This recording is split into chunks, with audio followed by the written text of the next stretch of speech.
sesat dan menyesatkan ini memang kadang perlu, kadang kalau menurut saya kadang harus, kadang tidak boleh sesat dan menyesatkan. Kalau Ustadz Abu Hilal kan mengatakan kita tidak perlu sesat, menilai sesat dan menyesatkan. Karena memang konsekuensi dari sebuah keyakinan, yang namanya keyakinan itu kan harus berdasarkan argumentasi yang kuat, yang tidak ada keraguan sama sekali, atau istilahnya berupa dalil qat'i. Ketika seseorang ini pandangannya sesuai dengan dalil qat'i, Al-Quran, As-Sunnah, Al-Ijma' dan Qiyas misalnya, tentu orang ini dikatakan ihtada. Tetapi ketika dia berpandangan, pandangannya keluar dari dalil al-qat'i, Al-Quran dan Sunnah, ya terpaksa kita katakan sesat. Dan biasanya kelompok yang menolak klaim sesat dan menyesatkan itu sebenarnya aliran liberal, bukan aliran salafi. Tapi mungkin tadi yang dimaksud oleh Ustadz Abu Hilal antara saya dengan beliau gitu ya. Jadi tidak perlu sesat menyesatkan. Mari kita ganyang Amerika bersama-sama, sesuai dengan tugas masing-masing. Kalau sesat dan menyesatkan ini tidak kita keluarkan, tidak kita lakukan, ini kan sama dengan kafir dan mengkafirkan. Kalau tidak kita keluarkan, ini kan sulit. Karena memang pembagiannya memang dikotomis, memang sunai.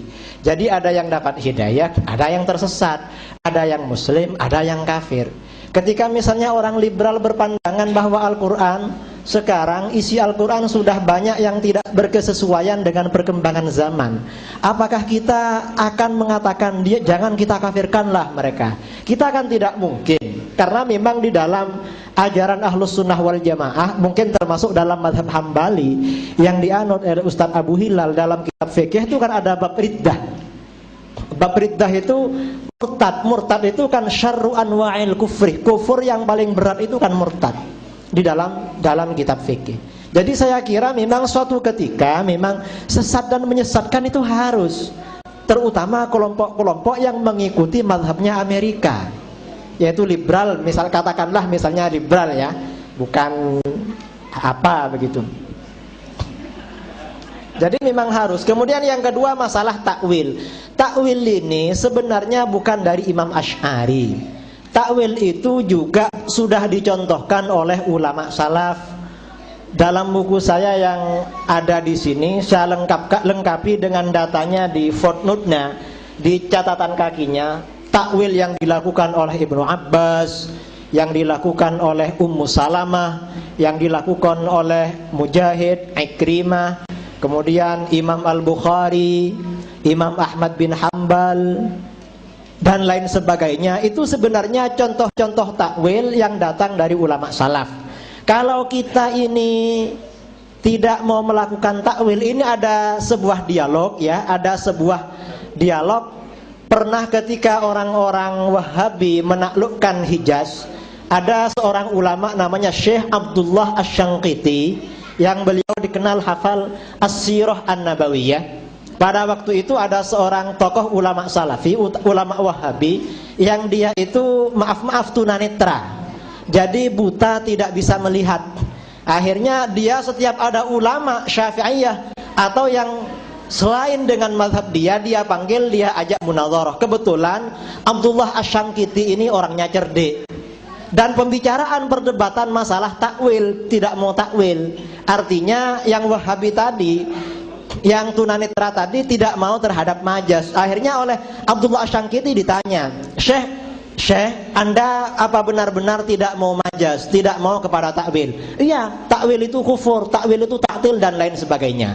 Kalau Anda tidak mau takwil, saya tanya, gimana pandangan Anda terhadap ayat Al-Quran Allah Subhanahu wa ta'ala yang berfirman, wa man kana fi hadhihi a'ma fahuwa fil akhirati a'ma wa adallu sabila.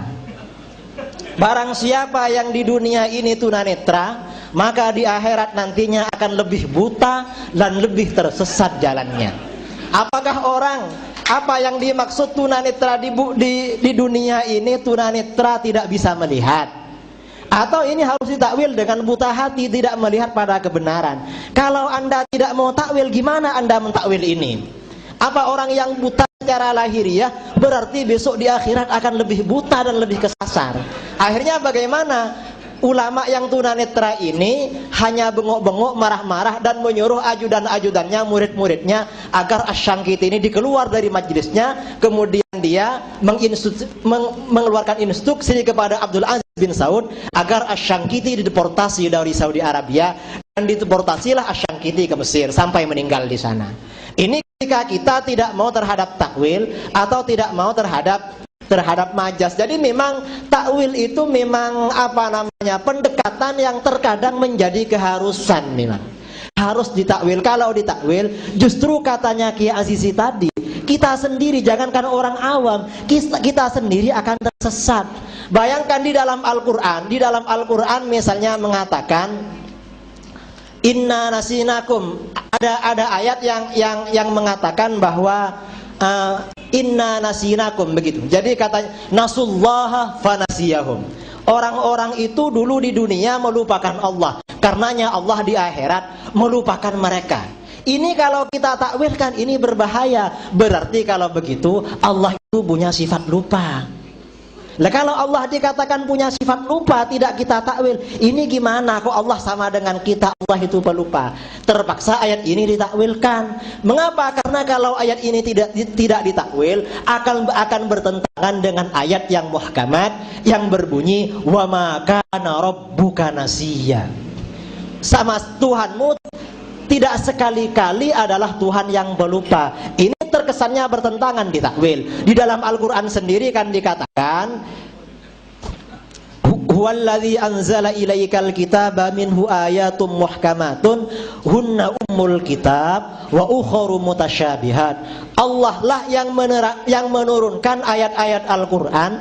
Di antara ayat-ayat Al-Quran itu ada ayat-ayat yang muhkamat, yang terang benderang maknanya, yang itu menjadi induk Al-Quran. Dan yang lainnya adalah ayat-ayat yang mutasyabihat, yang maknanya samar-samar.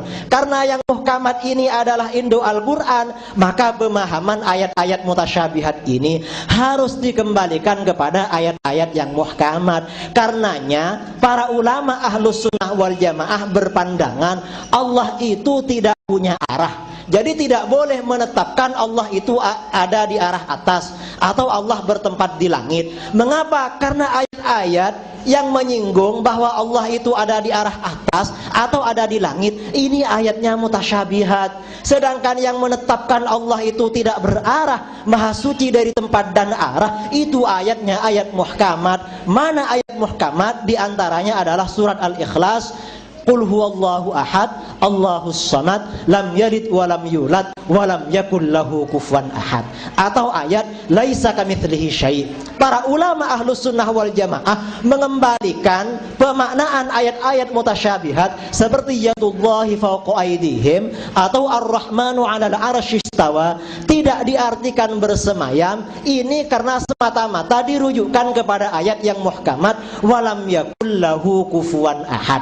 Mengapa ayat ini yang dikatakan yang muhkamat, sedangkan yang istawa dikatakan yang mutasyabihat? Karena katanya Imam Fakhruddin Ar-Razi, ayat ini turun latar belakangnya ada pertanyaan dari orang-orang musyrik atau orang-orang Yahudi pada waktu itu yang bertanya kepada Rasulullah, ya Muhammad, sif lana rabbak. Muhammad, jelaskan sifat-sifat ciri-ciri Tuhanmu kepada kami. Ternyata Allah menurunkan ayat ini, walam yakul lahu kufuwan ahad, tidak ada sesuatu pun yang menyerupai Allah subhanahu wa ta'ala. Ketika Allah menyebutkan ciri-cirinya, Allah tidak mengatakan Tuhan ada di langit. Berarti ini ayat yang muhkamat. Sedangkan ayat-ayat yang lain yang mengatakan Ar-Rahmanu 'alal 'arsy istawa, itu ayat mutasyabihat karena turunnya tidak dalam konteks menerangkan sifat-sifat Allah.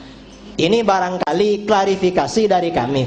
Sedangkan yang masalah taksimut tauhid, pembagian tauhid menjadi 3, ini memang katanya para ulama tidak ada sebelum masanya Syekh, atau yang menurut beliau-beliau dikatakan Syekhul Islam Ahmad Abul Abbas Ahmad bin Abdul Halim bin Taimiyah Al-Harrani. Sebelum masanya beliau tidak ada ulama yang membagi tauhid menjadi tiga.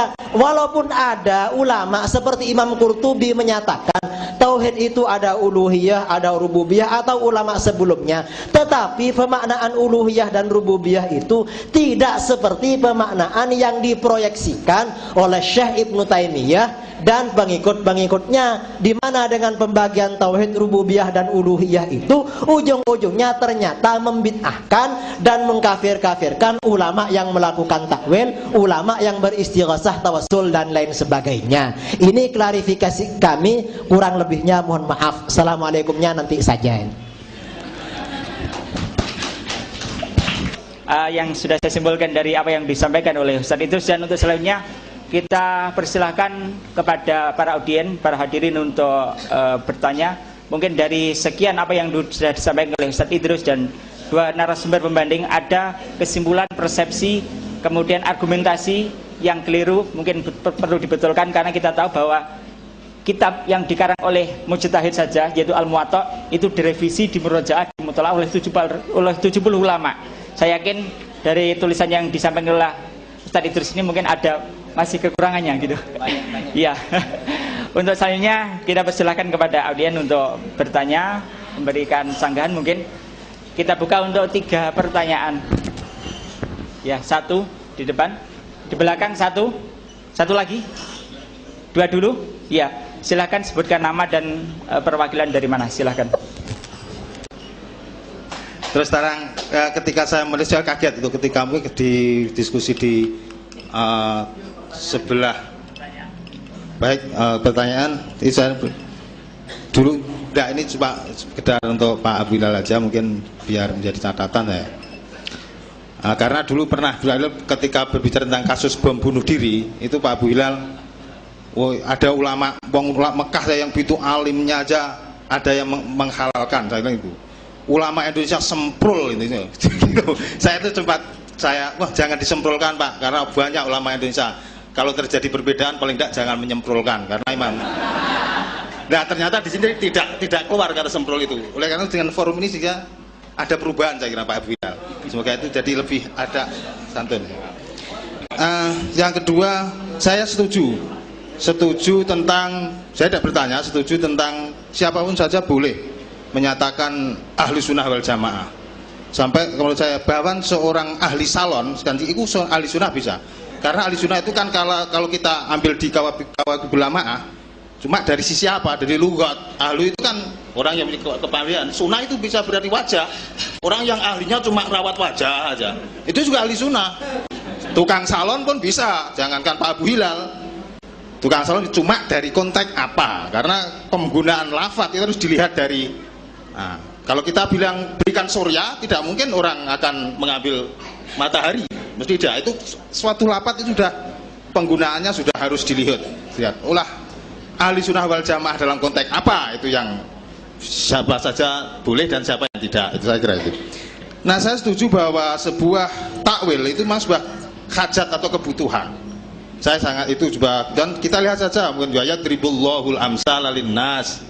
Ketika Allah menggambarkan bagaimana saja kalimah thayyibah itu kasajarotin thayyibatin digambarkan sebagai, kalau Imam Nawawi mengatakan itu sebagai pohon kurma. Apa itu bukan sebuah makna dari sebuah bagaimana menjelaskan sebuah kata yang harus dibumikan kepada konteks tertentu. Oleh karena saya setuju, ini saja komentar saya. Jadi wayat dzarbul amsal itu ternyata juga Al-Quran sendiri yang memberikan mulang kita untuk memberikan penjelasan pada lafaz-lafaz. La'allahu, itu saja komentar saja dan terima kasih. Assalamualaikum warahmatullahi wabarakatuh. Sebelumnya saya perkenalkan, nama saya Amiruddin dari Stud Hidoyo. Terima kasih atas penjelasan para ketiga narasumber yang telah disampaikan kepada kami. Tapi di sini ada beberapa pertanyaan yang saya tanyakan pada kesempatan hari ini. Yang pertama, masalah ahlu sunnah wal jamaah. Sebelumnya saya mohon maaf karena saya bukan asli orang Jawa, saya orang Ambon. Jadi lafaz saya memang seperti itu. Yang pertama, kalau seandainya, ini timbul pertanyaan yang pertama, kalau seandainya kita mengatakan kita itu adalah ahlus sunnah wal jamaah, saya kembalikan kepada satu kaidah yang dipaparkan oleh ahlus sunnah wal jamaah yang berkaitan dengan ta'wil, yang mana kaidah ini berbunyi al-istiwa ma'lumun wal imanu bihi wajibun wa kaifiyatu anhu majhulun wa su'alu anhu bid'atun.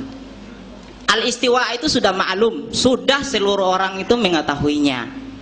Kemudian al-imanu bihi, beriman kepada al-istiwa itu sudah harus kita beriman kalau seandainya kita mengatakan kita itu adalah ahlus sunnah wal jamaah.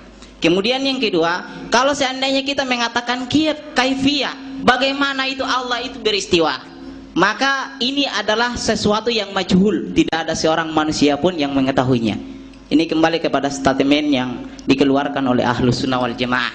Kemudian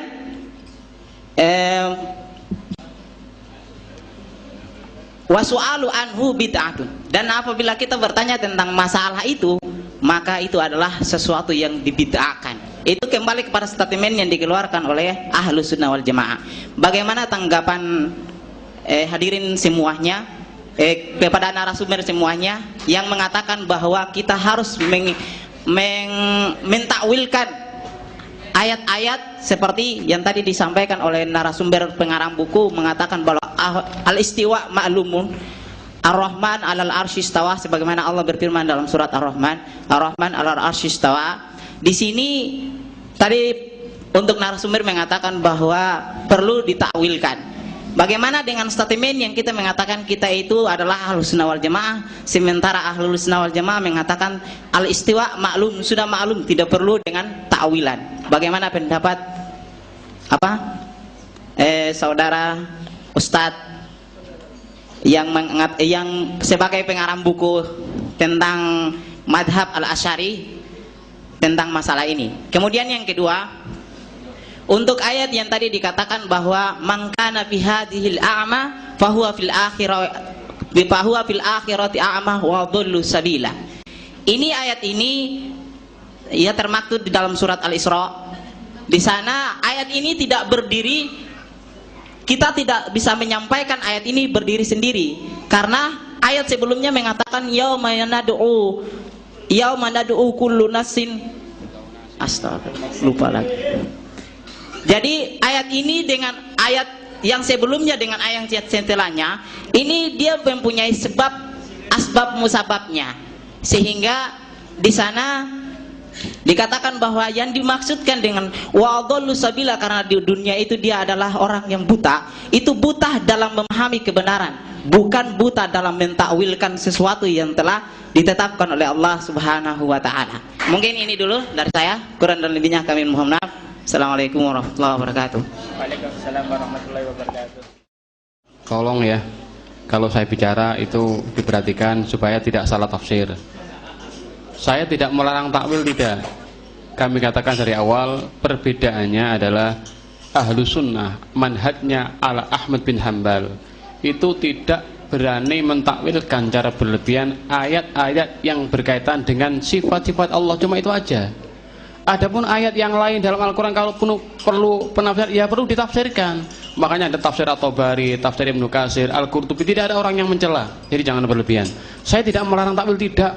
Kalau ini di dunia buta, di akhirat buta, loh itu memang ini bukan ayat berkaitan dengan sifat-sifat Allah, gitu permasalahannya yang pertama. Jadi ya biar tidak bikin agak bingung gitu ya. Jadi tolong ditangkap ucapan kami supaya ada kesan seolah saya itu melarang takwil, melarang tafsir. Enggak. Bahkan saya juga sedang menulis buku yang itu agak ada seni tafsirnya. Saya kasih judul yaitu Mabahithul Aqidah fi Surat Yasin. Tema-tema akidah dalam surat Yasin yang masih dalam proses penulisan. Itu kami ambil, kami kumpulkan dari beberapa kitab tafsir dan juga kitab-kitab akidah yang kita kembali kepada rujukan para ulama salafun saleh. Itu tafsir diperlukan. Cuma dalam ayat sifat-sifat Allah ini yang perlu ada suatu perbedaan yang cukup kuat antara Imam Ahmad dengan kelompok yang lain. Ini yang pertama. Kemudian yang kedua, memang masalah takwil ini masalah yang cukup gitu ya. Ucapan yang semacam itu yang disampaikan oleh akhuna Amir tadi itu pernah ditanyakan kepada Syekhul Islam Ibnu Taimiyah. Bapak bisa baca dalam Majmu' Fatawa di juz yang ketiga dalam Tauhid Rububiyah. Di juz yang ketiga itu dijelaskan Ibnu Taimiyah ditanya tentang al-istiwa. Maka Ibnu Taimiyah dengan mengutip waqila li Abi Abdullah Malik, dikatakan kepada Abu Abdullah Imam Malik mengatakan, ya Abu Abdurrahman ar-Rahman alal arsy kaifal istiwa. Ya Abu Abdullah, Allah itu beristiwa atas arsy, kaifa istiwanya? Maka Imam Malik mengatakan al-istiwa'u ma'lum wal kaifu majhul wal imanu bi wajib wasu'alu anhu bid'ah akhriju hadzal rajul fa innahu mubtadi. Itu kata Imam Malik rahimahullah. Ketika ada orang bertanya, ya Imam, bagaimana toh istiwanya Allah itu kayak apa? Dia mengatakan istiwa itu maklum. Tentang bagaimananya tidak ada seorang pun yang tahu. Kenapa? Karena perkara yang gaib. Wal imanu bi wajib, iman kepada istiwanya Allah merupakan perkara yang wajib. Wasu'alu anhu bid'ah, bertanya bid'ah. Akhirnya Imam Malik mengambil tongkatnya, dipukul kepalanya tawa gitu, dikeluarkan akhriju hadzal rajul fa innahu mubtadi. Keluarkan, ini ahli bid'ah, sudah enggak boleh masuk majelisnya Imam Malik. Karena apa? Cuma bid'ah qaul. Semacam ini ulama salah. Maka saya cantumkan di tulisan yang terakhir ini tentang istiwanya Allah Subhanahu wa taala. Saya cantumkan ada lebih dari mungkin 50 ayat, ada 40 hadis yang kami kumpulkan, dan juga ada pendapat para ulama. Saya bacakan yang menetapkan istiwanya Allah tentang fauqiyatullah, ketinggian Allah, dan di atasnya Allah, di atas semua makhluknya. Pertama adalah Imam Abu Hanifah, Imam Abu Mu'ti Hakam bin Abdullah Al-Balkhi, Imam Qadi Tajuddin Abdul Khaliq bin Ulwan, Imam Sufyan Ats-Tsauri.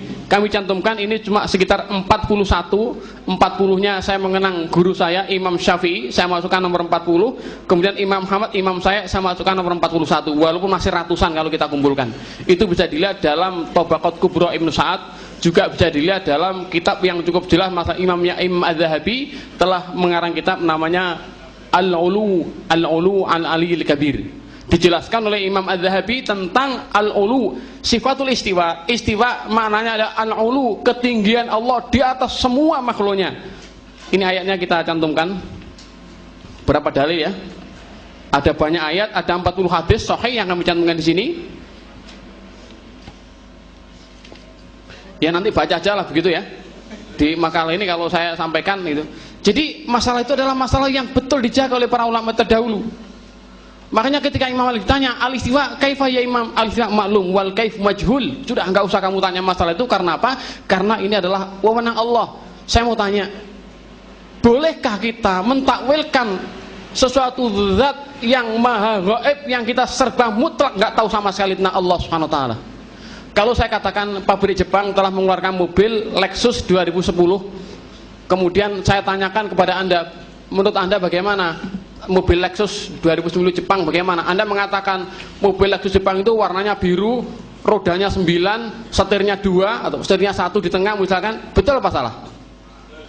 Kalau ada orang yang berani menafsirkan Lexusnya Jepang tahun 2010 yang hanya perkara duniawi itu, jelas akan bohongnya dia, salahnya dia, lebih-lebih mentakwilkan sifat-sifat Allah.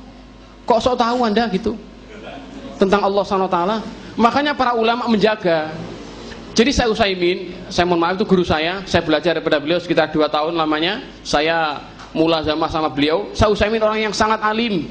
Beliau adalah hafal Kutubut Tis'ah, hafal 2 kepala. Saya bukan bohong saya. Dia hafal kitab Fathul Bari itu hafal 2 kepala. Kitab apa itu? Qamus Lisanul Arab itu hafal 2 kepala itu. Subhanallah, tafsir Ibnu Katsir, tafsir Tabari hafal 2 kepala. Itu bukan omong kosong. Orang yang sangat alim, kalau dia melarang mentakwilkan, bukan berarti seperti tadi Pak Kiai Haji. Jadi kalau kita nggak boleh mentakwilkan begini, tahu Allah, tahu sifat, nggak boleh tahu ada arah, kita kan nggak tahu. Misalkan ini kan menafikan arah bagi Allah. Masalah ini, oleh karena itulah masalah penetapan arah bagi Allah Subhanahu wa taala, manhaj Ahlussunnah. Sebelum mazhab Asy'ari itu muncul, dia mengatakan tidak menetapkan arah bagi Allah dan tidak menafikan arah bagi Allah. Karena apa? Karena memang banyak dalam Al-Quran yang ditulis oleh Syekh Wahbah. Ada buku bagus, bukunya ada di dalam mobil. Saya siap bertanggung jawab atas buku yang saya kutip. Ada kitab judulnya Mabahithul Aqidah fi Suratiz Zumar, tema-tema pembahasan akidah dalam surah Az-Zumar. Ternyata dalam Al-Quran itu lebih dari 200 ayat yang menyebutkan ketinggian dan keatasan Allah atas semua hambanya. Apakah akan kita ingkari hanya cuma mentakwilkan ayat Allah Subhanahu wa taala? Inilah yang kita cukup waspada. Saya tidak berani mentakwilkan sifat-sifat Allah Subhanahu wa taala, maka saya menerima sesuai dengan zahirnya Allah itu berada di atas arsy-Nya, istiwa kaifa biduni kaif wala tasbih wala ta'til wala tamsil. Allah menjelaskan laisa kamitsli syai'un wa huwas syami'ul basir. Ini yang kami yakini. Jadi bukan menganggap orang nanti kalau nggak mentakwilkan malah bodoh, tidak. Buktinya apa? Syekh Utsaimin itu nggak mentakwilkan ayat, pinter dia. Bisa ngarang tafsir, bisa ngarang apa itu? Maaf, bukan mengarang tafsir. Dia berikan komentar masalah tafsir. Dia masalah syarahnya Riyadhus Shalihin, berbagai kitab. Lebih dari 250 kitab yang beliau tulis, padahal dia nggak mentakwilkan ayat Allah. Kok pinter dia? Kok kita yang suka mentakwilkan, mana sih karya kita? Mana perjuangan kita? Mana jihad kita? Ulama Salafi Saudi, saya mohon maaf kalau ada emosi, inilah ciri khas Abu Hilal. Tegas, tidak pernah kompromi dalam masalah kebatilan, ya. Saya mohon maaf ya. Jadi saya mohon maaf kalau ulama-ulama Salafi Saudi Arabia tidak sebagaimana yang digambarkan dalam buku, tidak. Maka jelaskan di sini dalam tulisan saya, dijelaskan oleh guru saya juga, Syekh Dr. Salman Al-Uda, yang dia dipenjara selama 4 tahun oleh pemerintah Saudi. Ketika dia ditangkap, saya pulang karena saya pun jadikan target penangkapan pemerintah Saudi Arabia ketika itu. Kalimat sawadul a'zam itu tidak selamanya jumlah mayoritas, karena dalam hadis yang lain dari Auf bin Malik telah menjelaskan kalimat sawadul a'zam, golongan mayoritas ketika itu maknanya adalah dalam jumlah hadis yang lain, yaitu makana ala misli ma anaili wa ashabi. Yang dikatakan sawadul a'zam adalah orang-orang yang mengikuti petunjuk Rasulullah. Jadi nggak banyak. Makanya ahlu sunnah itu termasuk al-ghuraba. Ahlu sunnah itu bukan mayoritas, bukan, tapi di mana-mana ahlu sunnah mesti ghuraba, mesti asing.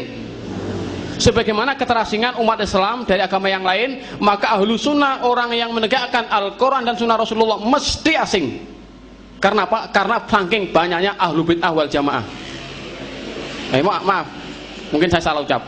Oleh karena itulah ahlu sunnah di sini untuk menjaga keterasingan al-ghurabanya itu. Jadi dalam kitab Silsilah Rasail Ghuraba ada 4 jilid itu jelaskan untuk menjaga ahlu sunnah itu menjaga keterasingannya dengan apa? Yang pertama adalah takwinul jamaatil muslimah. Ahlu sunnah senantiasa membentuk jamaatul kaum muslimin dalam satu pimpinan, dalam satu amir, dalam satu khilafah. Ini usaha ahlu sunnah wal jamaah. Oleh karena itu ada batasannya, kadang diperbolehkan, kadang juga tidak diperbolehkan. Saya mohon maaf kalau saya kurang santun. Wassalamualaikum warahmatullahi wabarakatuh. Pertanyaan yang pertama yang ditujukan kepada saya, statement Ahlus Sunnah wal Jamaah tentang istiwa. Memang seperti disampaikan tadi oleh Ustadz Abu Hilal, statement ini di dalam sejarah pertama kali memang dinyatakan oleh Al-Imam Abu Abdillah Malik bin Anas Al-Asbahi, pendiri madhab Maliki.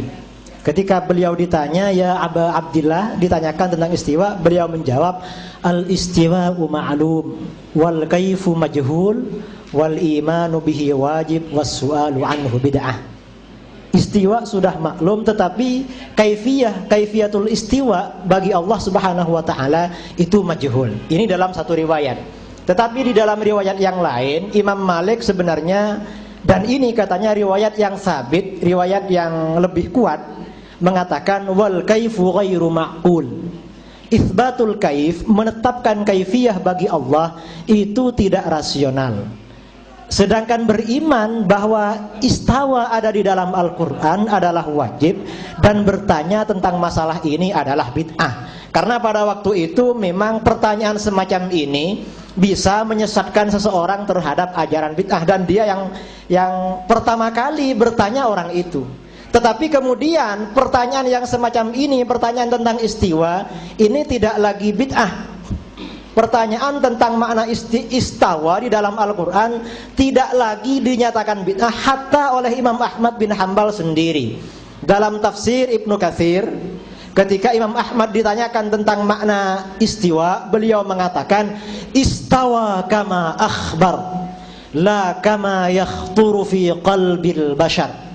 Allah itu beristiwa sesuai dengan yang disampaikan oleh Allah di dalam Al-Quran, tidak seperti yang terlintas di dalam hati manusia siapapun. Ini jawaban Imam Ahmad yang sangat tegas seperti diriwayatkan oleh Al-Imam Ibnu Katsir di dalam Tafsirul Qur'anil Azim. Jadi pada fase-fase berikutnya memang istawa ternyata dijawab oleh Imam Ahmad bin Hambal yang oleh pendahulunya dikatakan bertanya masalah ini adalah soal bid'ah itu. Karena pada masanya Imam Ahmad bin Hambal masalah semacam ini konteksnya sudah berbeda, membutuhkan jawaban-jawaban yang tepat agar masyarakat tidak tersesat, tidak terjebak dalam faham-faham yang melenceng dari manhaj salaful ummah as-sahabah wa tabi'un wa jumhurul muslimin. Ini masalah istawa. Kemudian masalah takwil ya. Saya mohon maaf kalau saya tadi memang salah kutip tentang masalah takwil, tetapi kalau takwil ayatus sifat ini dinafikan sama sekali dari ulama salaf. Ini ada kesangsian, sangat iskal. Mengapa? Karena ada sekian banyak riwayat dari ulama salaf yang mentakwil terhadap ayat-ayat sifat. Memang yang kami contohkan tadi masalah takwil itu bukan ayat sifat.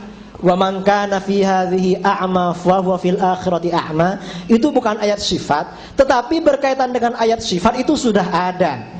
Dalam tafsir At-Tabari juz 3 halaman 7, Imam sahabat Abdullah bin Abbas, Ibnu Abbas ketika ditanya menafsirkan ayat kursi, wasi'a kursiyyuhus samawati wal arda, menafsirkan kursi ini, Ibnu Abbas tidak menafsirkan kursi dalam bentuk jasadi, kursi dalam bentuk jasadiyah, tetapi diartikan huwa ilmuhu. Yang dimaksud kursi di dalam ayat ini adalah ilmunya Allah. Ini tafsir dari Ibnu Abbas yang didoakan oleh Rasulullah SAW. Allahumma allimhumul kitab, Allahumma alimhul kitab wa faqihut takwil, begitu yang memang harus kita ikuti di dalam menafsirkan ayat-ayat sifat di dalam Al-Quran. Karena bagaimanapun Ibnu Abbas ini sebenarnya imamnya Ahlus Sunnah wal Jamaah di dalam mentakwil ayat-ayat sifat. Salah satunya menafsirkan ayat tadi, ayat kursi, dengan ilmunya Allah Subhanahu wa ta'ala. Ini yang pertama. Dan masih banyak lagi. Ibnu Abbas misalnya menafsirkan ayat sifat, wajaa amru rabbik wajaa rabbuka wal malaku soffan soffa, dan datanglah Tuhanmu dan para malaikat baris berbaris. Oleh Ibnu Abbas ini tidak diartikan Tuhan datang seperti halnya manusia yang datang dari satu tempat ke tempat yang lain, tetapi oleh Ibnu Abbas ditafsirkan amruhu wa qada'uhu, yang datang adalah perintah dan keputusan Allah Subhanahu wa ta'ala. Mengapa Ibnu Abbas menafsirkan seperti ini? Karena Tuhan itu bukan berbentuk jisim yang berpindah dari satu tempat ke tempat. Jadi artinya bagaimana penafsiran Ibnu Abbas yang semacam ini secara tidak langsung ini indikasi bahwa Ibnu Abbas itu menafikan tempat bagi Allah Subhanahu wa ta'ala. Memang kita mengakui di dalam Al-Quran ada puluhan ayat yang menerangkan istawa, Ar-Rahmanu 'alal 'arsy istawa. Tetapi kita juga mengakui pula di dalam Al-Quran ada ayat-ayat lain yang mengindikasikan bahwa Allah itu sebenarnya tidak di langit tetapi di bumi. Misalnya ketika Nabiullah Ibrahim alaihissalam, Nabiullah Ibrahim ketika akan pergi ke Palestina, Nabi Ibrahim mengatakan, wa qala inni dzahibun ila rabbi sayahdin. Ibrahim berkata, aku akan pergi mendatangi Tuhanku, Tuhanku akan memberiku petunjuk.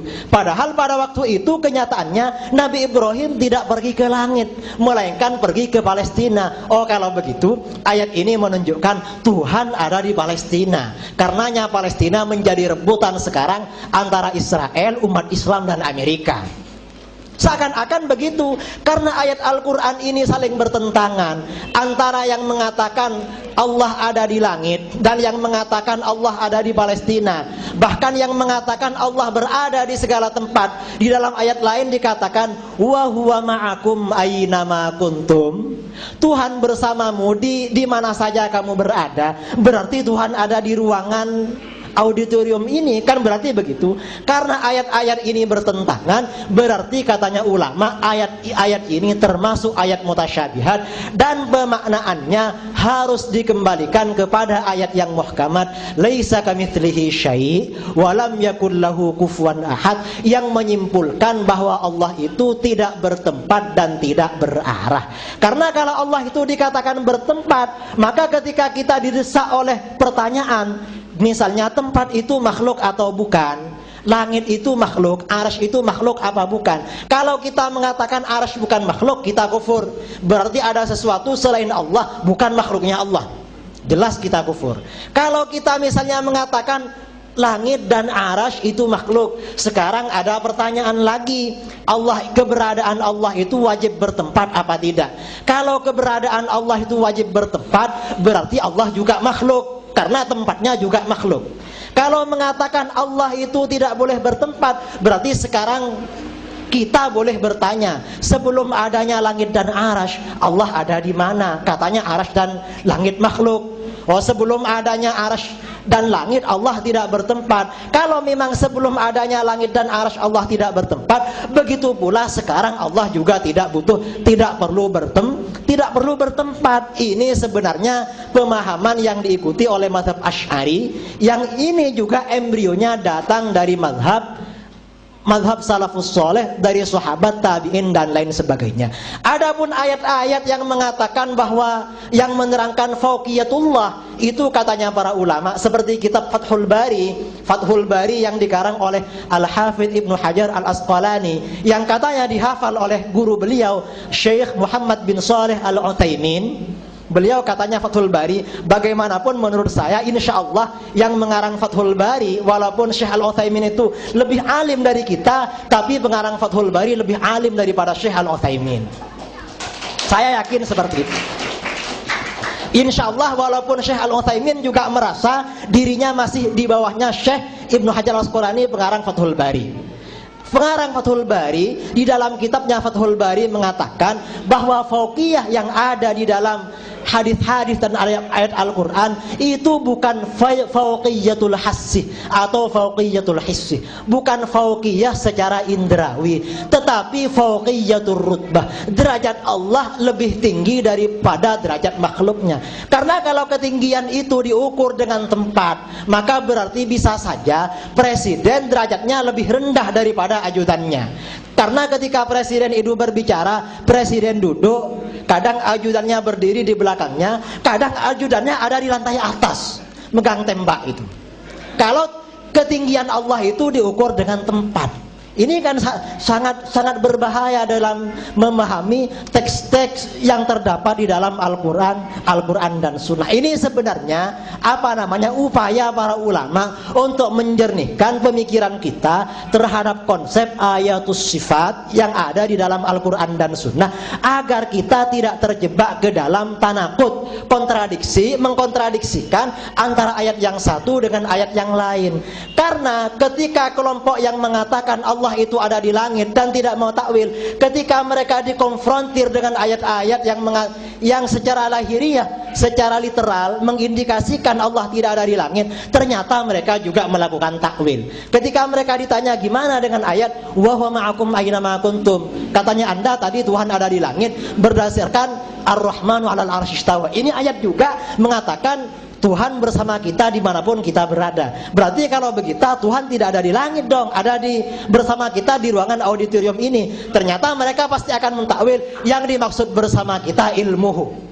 Nah, ini sudah terjebak di dalam takwil. Kalau ini memang boleh ditakwil, mengapa yang istawa kok tidak boleh ditakwil? Kan semuanya sama-sama dari Allah Subhanahu wa ta'ala. Kalau memang boleh takwil, ya takwil saja semuanya. Dan ketika kita mentakwil, kita tidak taktil terhadap Allah Subhanahu wa ta'ala. Kita mengembalikan ini, merujukkan ini justru kepada ayat yang muhkamat, laisa kamitslihi syai' wa lam yakul lahu kufuwan ahad.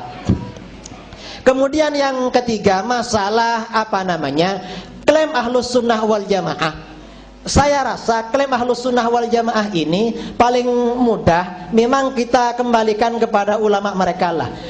Ahlus Sunnah wal Jamaah, katanya Syekh Ibnu Taimiyah, kata al-jamaah ini sebenarnya diartikan dengan diddul furqah. kebalikan dari perpecahan. Al-jamaah itu berarti ciri khasnya harus menjaga kebersamaan, dengan artian antara kelompok yang satu dengan yang lainnya tidak saling mengkafirkan, tidak saling mensesatkan. Ini ciri khasnya Ahlus Sunnah wal Jamaah. Nah, kalau ini yang benar-benar terjadi di kalangan Asy'ari dan Maturidi, sesama pengikut Asy'ari dan Maturidi memang alhamdulillah tidak saling mengkafirkan, tidak saling mensesatkan, apalagi sampai-sampai menilai dia keluar dari manhaj salafi. Kalau kelompok di luar Asy'ari Maturidi, saya rasa saya tidak perlu menjelaskan, mungkin ya bisa dicari informasinya dari kelompok mereka sendirilah, insyaallah nanti kita bisa dapat informasi dari mereka sendiri. Apakah mereka saling membid'ahkan, saling mengkafirkan, saling mengeluarkan dari manhaj salaf, nanti mereka akan berbicara sendiri. Ini terima kasih. Terima kasih Ustaz. Demikianlah tadi beberapa yang sudah disampaikan oleh Ustaz Muhammad Idrus Romli tentang kebolehan ayat-ayat sifat Allah ditakwil, begitu Ustaz ya. Dan untuk selanjutnya kita persilahkan kepada Kiai Azizi untuk memberikan tanggapan dari yang sudah disampaikan oleh dua penanya ataupun dari dua narasumber yang lain. Terima kasih. Perlu kita ketahui, setelahnya kita sudah berbicara panjang akan semakin nampak, semakin jelas. Untuk pertama tadi belum jelas apakah benar mengklaim Allah itu di atas apa tidak.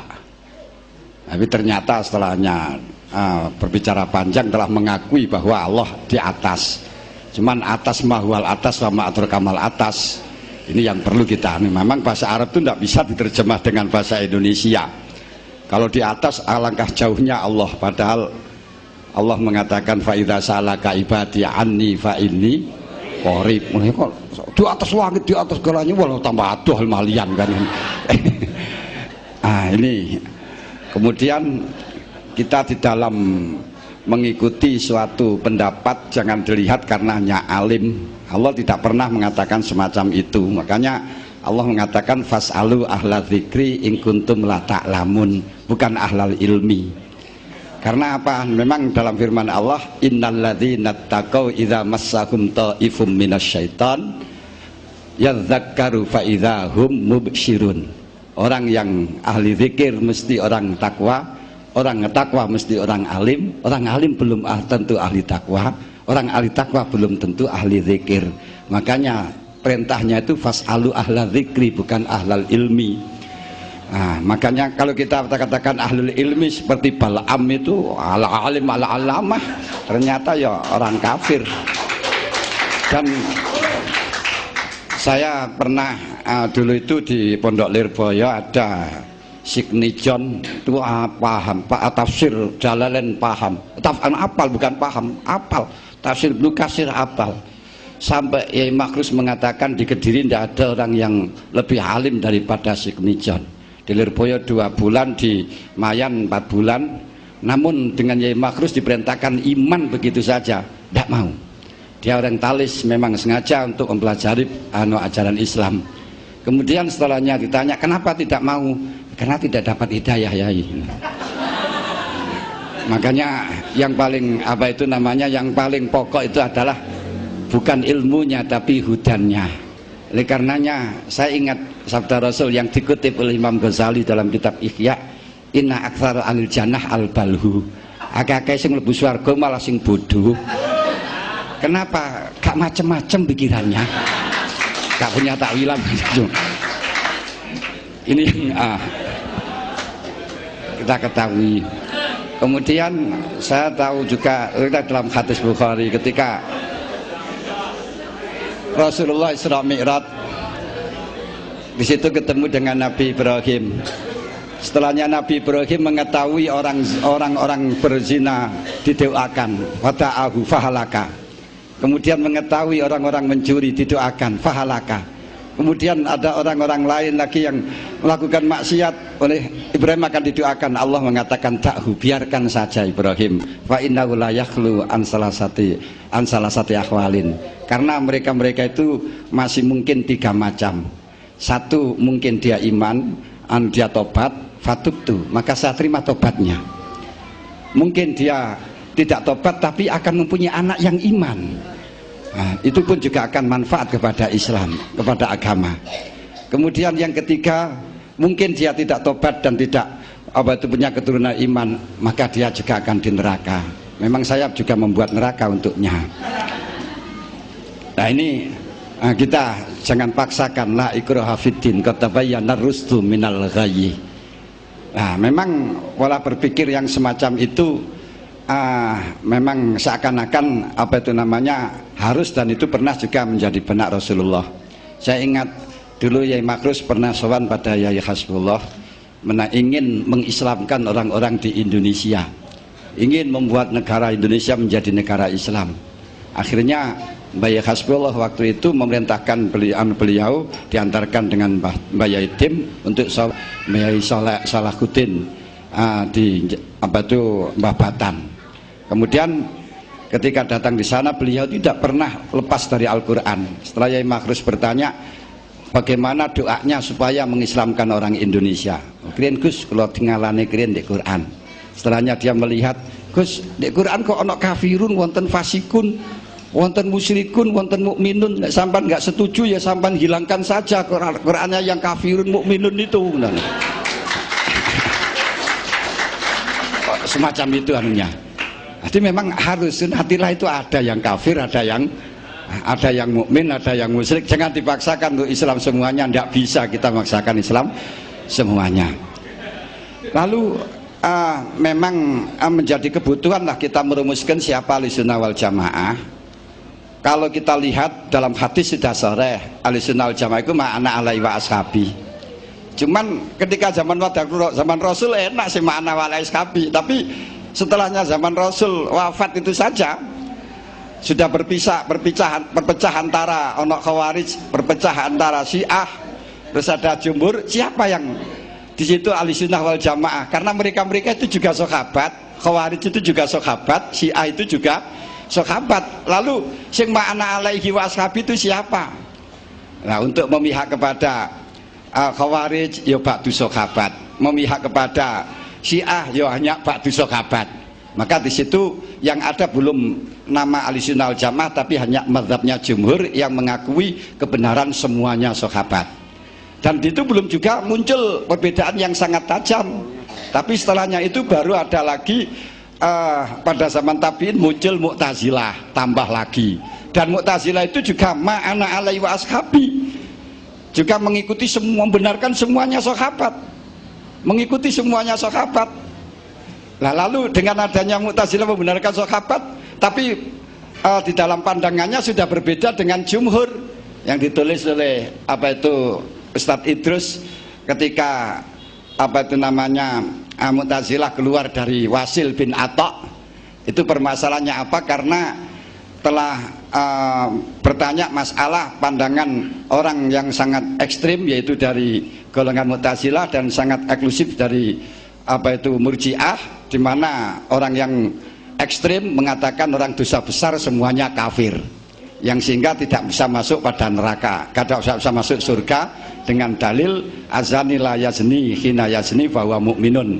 Kemudian dari Murji'ah mengatakan bahwa orang-orang yang mukmin walaupun berbuat maksiat bagaimanapun tetap tidak apa-apa, sebagaimana orang kafir berbuat ibadah tidak ada apa-apanya. Makanya orang maksiat kalau mukmin tetap masuk surga. Nah di situ Mu'tazilah Wasil bin Atta mulai berpendapat sendiri, mengatakan menurut saya mereka tidak iman dan tidak kafir. Padahal yang itu dulu tidak ada, dan dia juga mengaku sebagai Ahlussunnah wal Jamaah dan juga mengaku sebagai ma'ana alaihi wa ashabi. Nah, dia muncul ada manzilun bainal manzilaten dan seterusnya sampai seterusnya, sehingga pada waktu itu saja sudah sulit siapa sih sing Ahlussunnah wal Jamaah.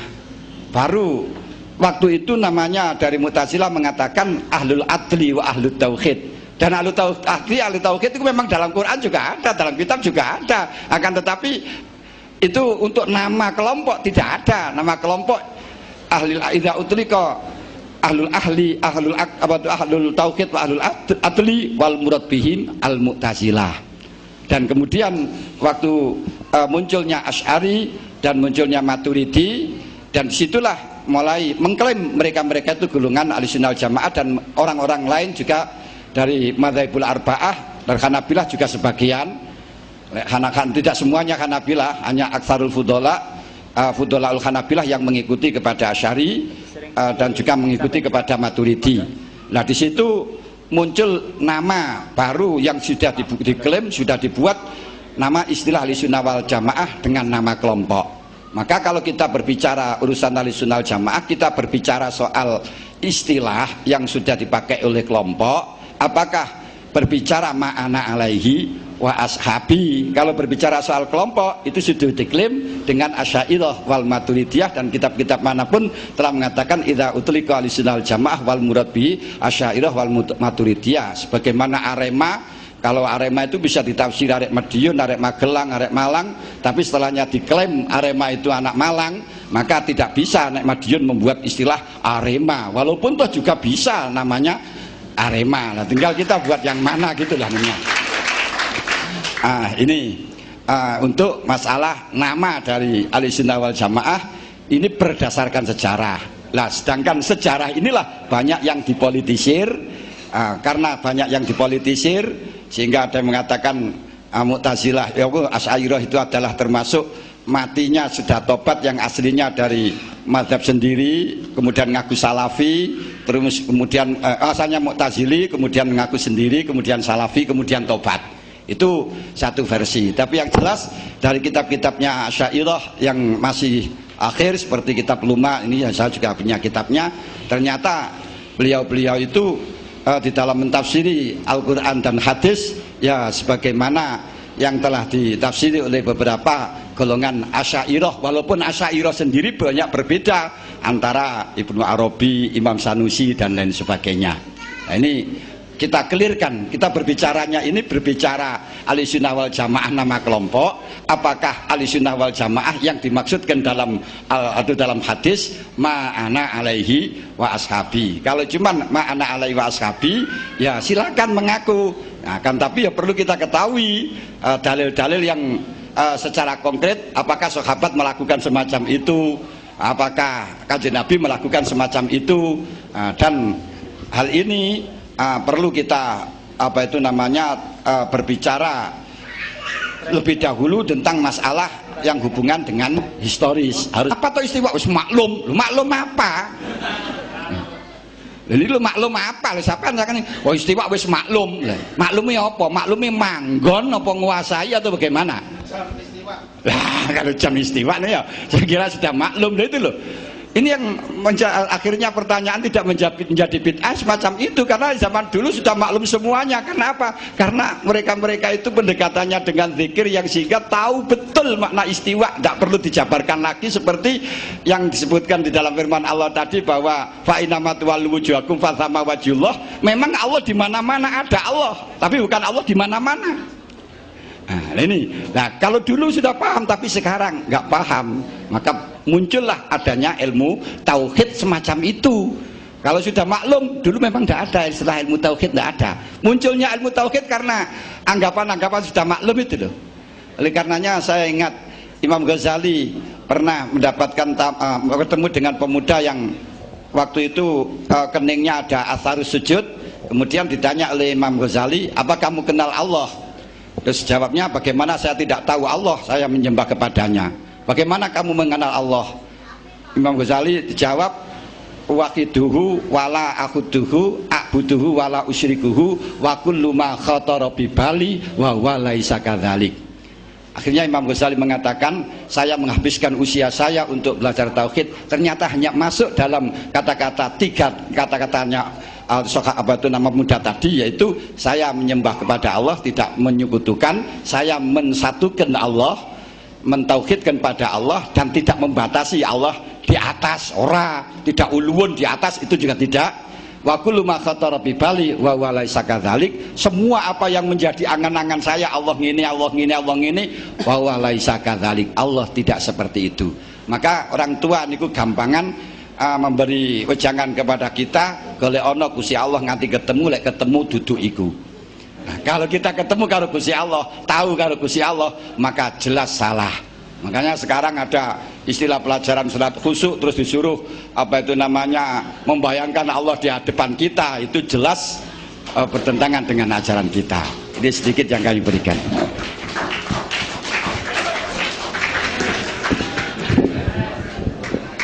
Terima kasih kami sampaikan beberapa uraian yang sudah disampaikan oleh Kiai Sisi, tidak perlu saya simpulkan. Satu pertanyaan dari depan, dari Stai Diponegoro. Kita beri kesempatan untuk yang jauh. Silakan, satu pertanyaan lagi.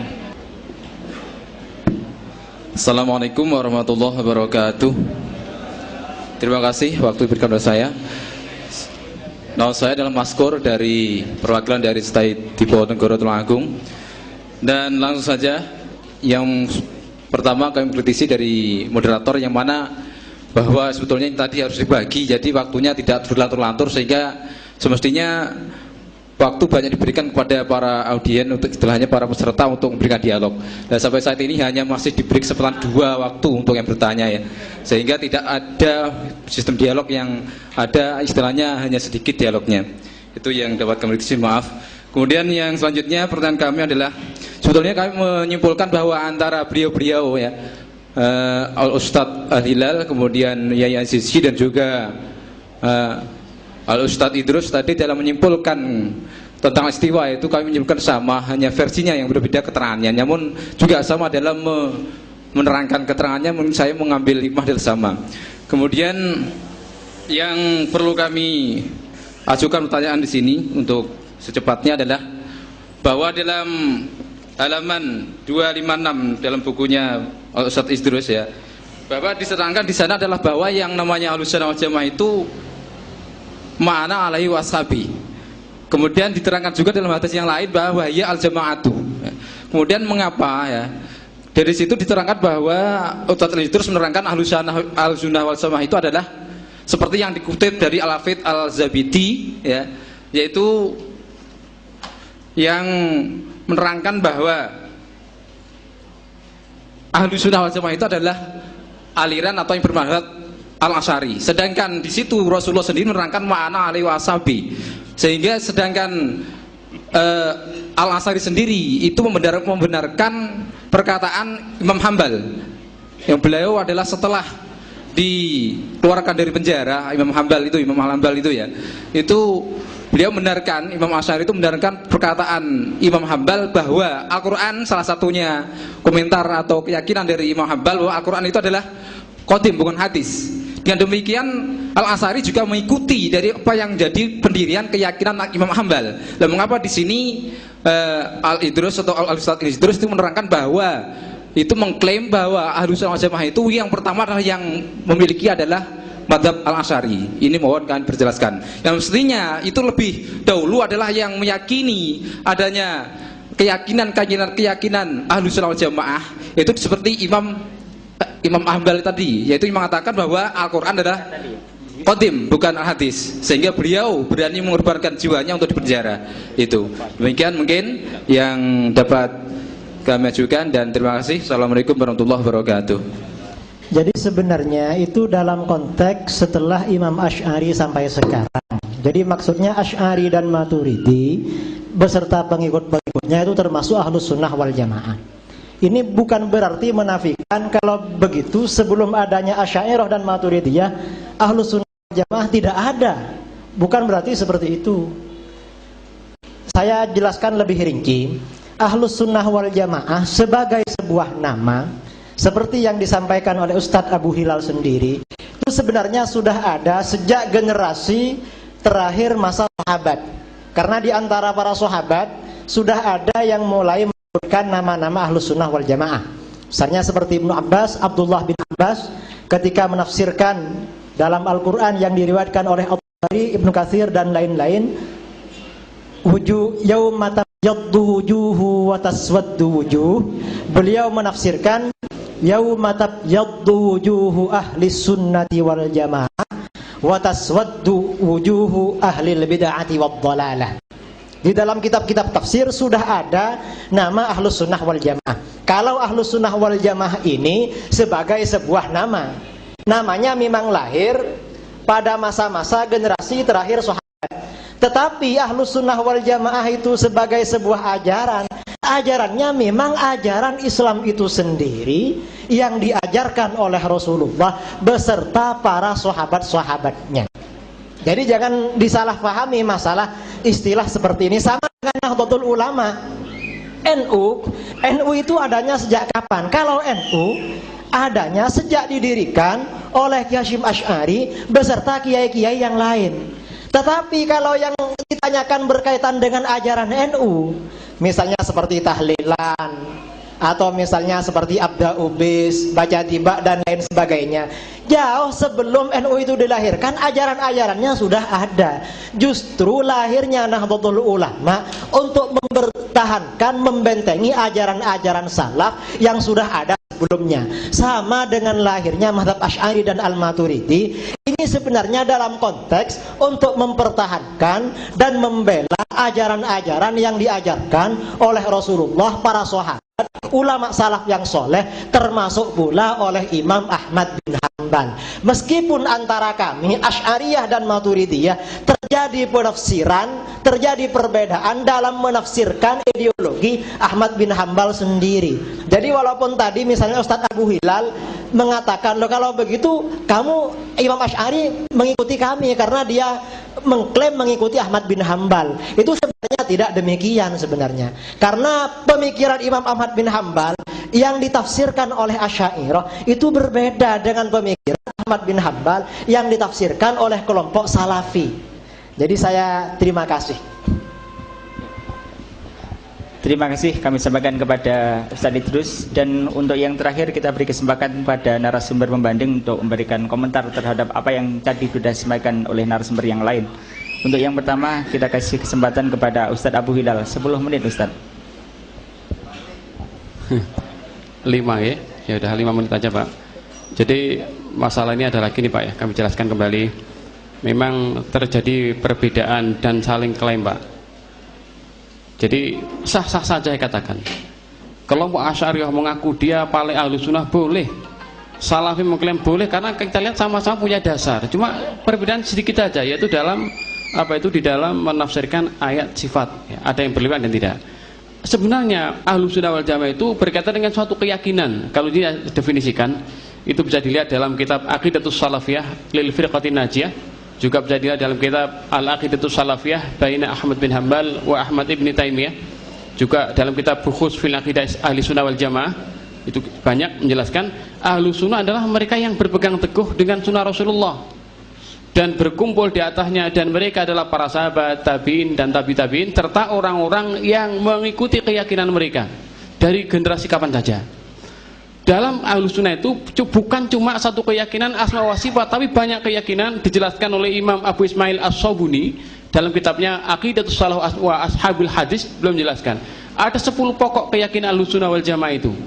Maka siapa yang 10 masalah adalah benar lurus, maka dia Ahlus Sunnah. Dan barang siapa yang 10 pokok yang tidak lurus, dia boleh jadi akan termasuk kepada Al-Firqatul Halikah. Termasuk bagaimana keyakinan tentang Allah, keyakinan tentang Rasul, keyakinan tentang Al-Quran, keyakinan Al-Wa'd wal-Wa'id, keyakinan tentang surga dan neraka, keyakinan tentang qada dan qadar, keyakinan tentang asma dan sifat Allah. Dan termasuk salah satu keyakinan Ahlus Sunnah yang paling juga yang cukup penting, bagaimana manhaj Ahlus Sunnah di dalam pandangan mereka kepada sahabat yang mulia.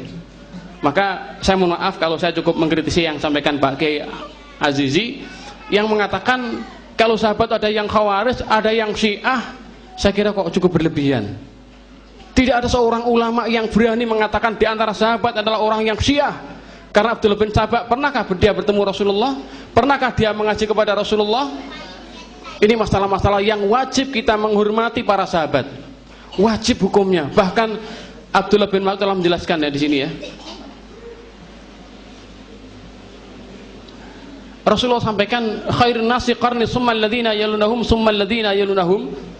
Sebaik generasi adalah generasiku, yaitu para sahabat, kemudian setelah mereka, kemudian setelah mereka. Kalau Rasulullah sampai katakan sahabat merupakan generasi yang terbaik, Kalau memang benar Syiah itu zaman sahabat adalah sahabatnya Nabi, Murji'ah sahabatnya Nabi, Khawarij sahabatnya Nabi, alangkah buruknya sahabat Rasulullah. Mungkin boleh jadi kalau begitu kita bisa mengambil Syiahnya, kita bisa mengambil Murji'ahnya, bahkan mungkin kita bisa mengambil kufurnya karena mereka semuanya sahabatnya Rasulullah. Inilah ikhwan fillah jazakumullah, ini termasuk manhaj ahli sunnah wal jamaah, wajib untuk menghormati para sahabat Rasulullah. Karena apa? Karena memang beliau adalah mereka adalah orang-orang yang dipilih oleh Allah. Kata Abdullah bin Mas mengatakan, man kana minkum muta'assiyan falyata'assa bi ashabi Rasulillah fa innahum kanu abaru hadhil ummah quluban. Siapa yang mencari petunjuk, mencari hidayah, mengambil teladan, silakan ambil teladan kepada sahabatnya Rasulullah. Karena mereka adalah orang yang paling terbaik hatinya, paling dalam ilmunya, paling sedikit bebannya, paling lurus petunjuknya, dan paling baik keadaannya. Rasulullah, Abdullah bin Mas akan semacam itu. Kenapa kita mencela mereka? Saya mohon kepada siapapun, mohon untuk tidak bicara menjelekkan para sahabat. Saya kira mungkin itu. Masalah yang lain itu bisa, mungkin makalah saya nanti bisa dibedah, insya Allah.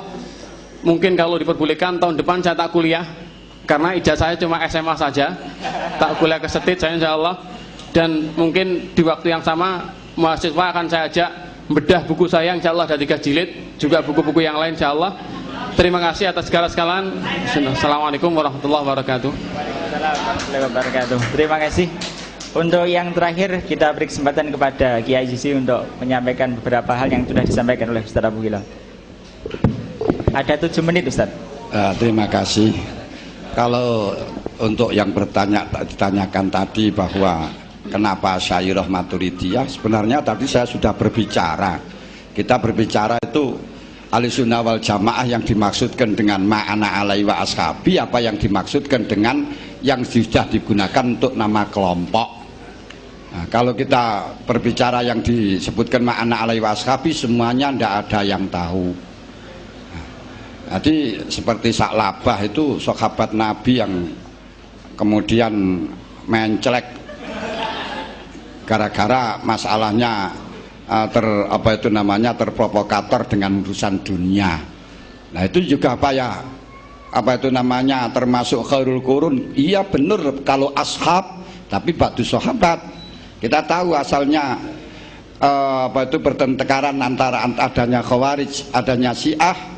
Ini permasalahannya karena dipicu antaranya Sayyidina Ali karramallahu wajhah dengan Muawiyah. Itu semuanya sahabat.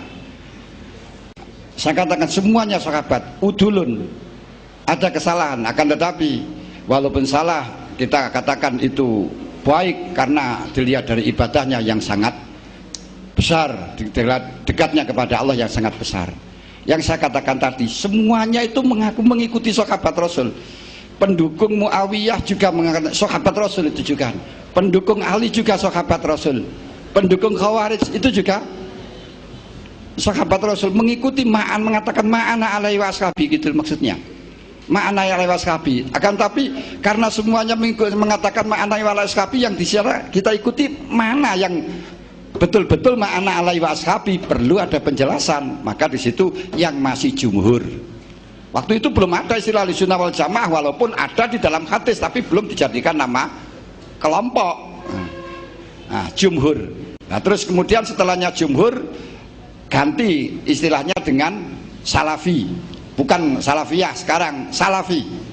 Nah setelahnya dari salafi kemudian ada kholaf, baru kholaf bertentangan, ada Asy'ariyah, ada Maturidiyah yang jelas bertentangan dengan dengan Mu'tazilah, terus ada Syiah, ada Khawarij. Siapa yang ma'ana alaihi wa ashabi? Nah ini memang dalam hadis gak ada penentuan bahwa ma'ana alaihi wa ashabi Asy'ariyah wa Maturidiyah.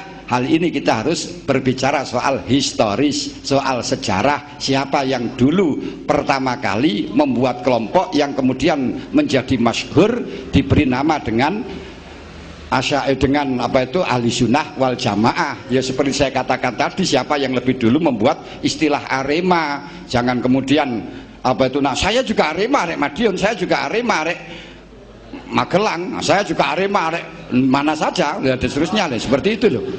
Nah ini kalau kita katakan dari istilah namanya, silakan mengaku Ahlussunnah wal Jamaah. Namun memang kalau kita lihat di dalam hadis idza istatal hakim fa asaba falau ajrani wa idza istatal hakim fa aqta falau ajrun wahid, itu masalah furu'iyah. Akan tetapi di Syati Golter al-qudud salah satu isnani finar wa wahidatun fil jannah, itu juga qudud, juga orang alim tapi diklaim oleh Allah isnani finar wa wahidun fil jannah. Lalu untuk cara mengikuti kita yang mana? Alaika bisa, kalau memang perselisihan caranya alaika bisa wadil a'zam. Siapa yang dulu waktu itu sawadul a'zam? Setelahnya sekarang sama-sama banyak, tidak hanya sawadul a'zam lagi karena sawadul a'zamnya sama, maka Allah Ta'ala mengatakan ittabi'u man la yas'alukum ajra fahum muhtadun. Siapa yang la yas'alukum ajra fahum muhtadun, ini pun juga kita nggak tahu. Seperti NU yang dulu, NU itu yang bahaya Hasyim Asy'ari. Lah saiki NU itu sapa wong? Ulil ya jare yang Hasyim Asy'ari. Ulil Absar itu juga Hasyim Asy'ari. Pak Master juga Hasyim Asy'ari, Pak Syed Akil juga Hasyim Asy'ari. Semuanya juga Mbah Hasyim Asy'ari. Terus sakniki sapa to sing NU iku? Nah, ini perlu kita buat NU niku yang resmi yang sekarang itu dipimpin sementara ini Pak Hasyim, yang ulil bukan, walaupun toh mengaku dari ya Hasyim Asy'ari, kan semacam itu loh yo. Hanya semacam itu. Kalau kita katakan NU yang mestinya mendirikan pendirinya jelas, tapi setelahnya ke bawah kita nggak kenal. Oleh karenanya perlu adanya pengkajian yang semacam ini, dan tentunya kita nggak luput dari sejarah. Karena dibatasi 7 menit ya, sebenarnya saya kalau bicara dibatasi nggak pati tenang. Tapi karena dibatasi ya sudah apa-apalah, nggak melalui waktu. Wallahu a'lam. Terima kasih Kiai. Demikianlah beberapa penjelasan yang sudah disampaikan oleh Kiai Azizi dan juga para narasumber yang lain. Waktu tepat jam 1, acara kita tutup bersama dengan bacaan Alhamdulillahirabbil alamin. Kepada narasumber kami ucapkan terima kasih atas kesediaannya untuk berdiskusi pada siang hari ini. Kepada penerbit Kalista selaku sponsor utama terselenggaranya acara ini Pak Ma'ruf, dan juga tim dari Surabaya, kami mengucapkan terima kasih yang sebesar-besarnya. Mudah-mudahan lain waktu ada kesempatan diberikan untuk bedah buku lagi. Dan juga kepada seluruh tamu undangan yang berkenan hadir, teman-teman mahasiswa Madin dari Tulungagung, Kediri, dan dari Brawijaya Malang, kami ucapkan terima kasih. Dan yang terakhir, barangkali kalau kita bicara kebenaran, bahwa kebenaran itu hanya milik Allah, al-haqqu min rabbika wa la takunanna minal mumtarin. Dan saya yakin bahwa Allah itu tidak bertanya 5 tambah 5 itu berapa, tetapi Allah itu bertanya 10 itu berapa tambah berapa. Sebab kalau 5 tambah 5 jawabannya cuma 1, ada 10, tapi kalau 10 itu berapa tambah berapa, maka jawabannya bisa banyak. Terima kasih, tidak perlu saya simpulkan, silahkan nanti hadirin yang menyimpulkan. Terima kasih. Wallahul muwaffiq ila aqwamit thoriq. Wassalamualaikum warahmatullahi wabarakatuh. Tak cuma sarana, bukanlah permainan saja. Cinta tak cuma sarana, bukanlah permainan saja. Adalah akhlak istana cinta sepanjang raja. Kalau menjadi abu di dalam api asmara, dari depan wujud itu hilangkanlah nama saya. Cinta tak cuma sarana, bukanlah